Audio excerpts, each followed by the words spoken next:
This is Daily Gold. Let us begin. Okay, so when it comes towards Daily Gold for today, I did Maraudon. Now, this one is located within Desolace, and there's two entrances within the actual cave in which you actually get to the portal. And case in point is the one that we're in right now. So, there we go.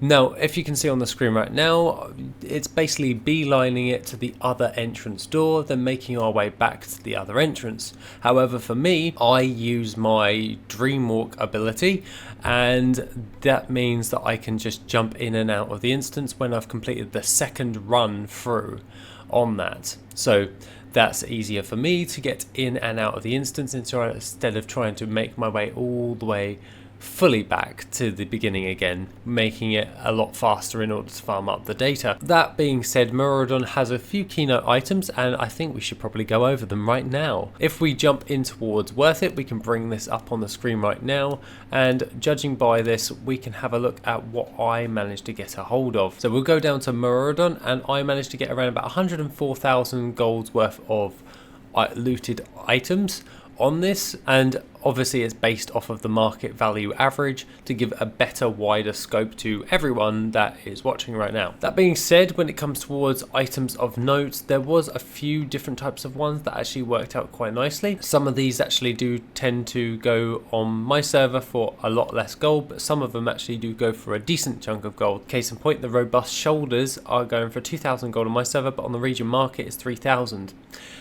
Mainly due in part when we're having a look at this, some of these go for 25 gold on my server, but others go for 800 on the region market average, and it really just does fluctuate going through everything depending on what type of item we're actually looking at. Some items go for more, some items go for less.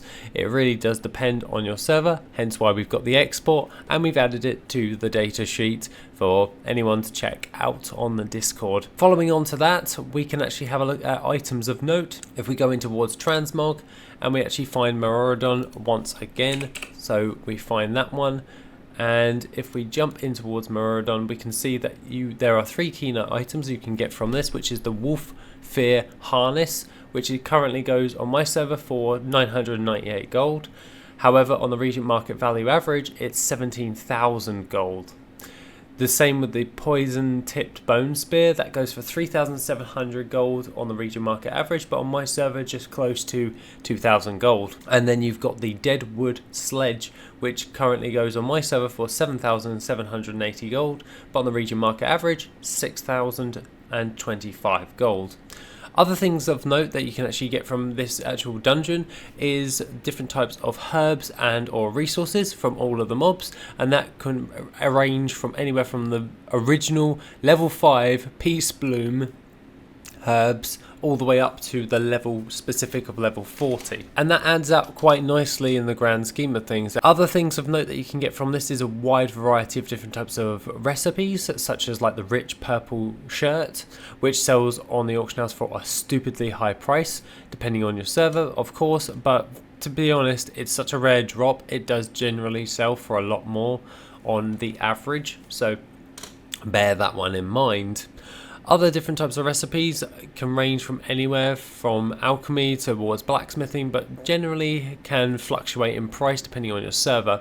I managed to get lucky and get a few of them, and let's have a look at what I managed to farm up. If we go in towards our Brutasaur right now, we can have a look, and if we go into this and then press Maraudon, we can then scale that and have a look at what we actually managed to get. I got quite a lot of different types of items, and for me, generally, I wasn't expecting to get a whole lot from this. However, I did come out of this with 22,828 gold worth of items.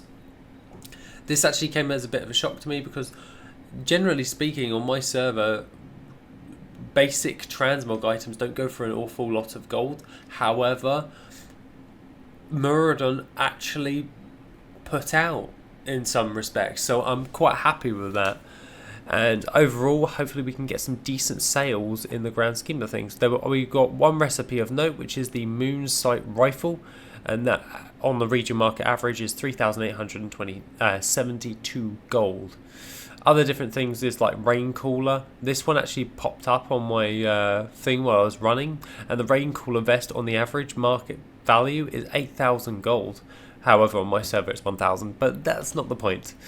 The things of note is, let's check out our mailbox, which if we go in towards here, we actually have some gold. Now, having a look at all of this, having a look at all of the different types of items we actually managed to sell for the day, we can definitely see that I sold all of the materials that were farmed up in this run for Maraudon, which actually equaled in around about close to 2,000 gold. So not too shabby if I do say so myself, because I'm farming up transmog, but if I get a load of different types of materials to go along with that, that does really add up quite nicely. So let's pull that in right there, and that leaves us with 37,000 gold, and then I can relist that on the auction house. Other than that, for today, I've updated the Excel spreadsheet for everything for that. Jin jumped on the main spreadsheet and started adding in a few other people's gold farms for the day, and it's actually filling out quite nicely, and I'm very happy with that, because then that means once we've actually got a decent amount, I can then compile them all into one uniformed gold farm, and then you can average out those hours, because every one of those is an hour spent in that log. And then we can find a better average the more data we have per hour, to give you an overall what you're likely to expect, what you're likely to get from that gold farm. And I intend to do this with pretty much most gold farms. Obviously at this moment in time with daily gold, it is dungeons. All in all, if you want early access towards everything to that effect, what we're actually working on, the Worth It beta has just been updated and is on the Patreon if you want to support the channel. Other than that, take it easy, and I shall see you in the next video, which will be soon.